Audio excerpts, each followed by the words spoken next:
আরমান, এদিকে আসো। কিদা বাবা আইতাছি। কি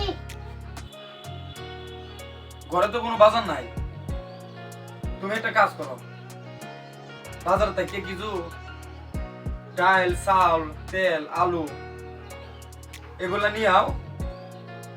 আর এলো 100 টাকা, আর এলো বাজারের ব্যাগটা। হ্যাঁ, তুমি ওকে বাজার করে নিয়ে আও।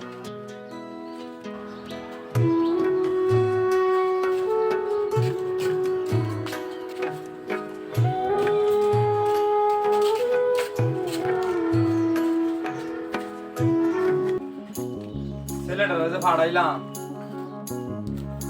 বাজার করে কি নিয়ে আইতে পারবো কিনা, শরীরটাও বেশি ভালো না। যাক, আল্লাহ ভরসা।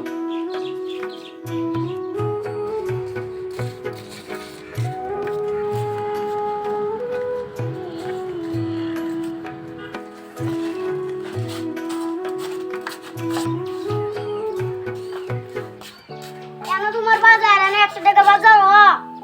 100 টাকায় কিছু আসে না, আমাদের সময় তো সারা সপ্তাহ চলে যাইতো। আপনার সময়ে মোবাইল ছিল না, ইন্টারনেট ছিল না। ইন্টারনেট কায়ে কি ফেট ভরবো? পেট না করলে মন ভরে। আমার ফেট কালি, তোর মন ভরা। বাবা চাউল শেষ, ডাল শেষ, তেল শেষ। তাহলে এখন রান্না হইব কিতা? এই কথাটাই আমি তোমারে জিজ্ঞাসাছি। হায় হায় রে,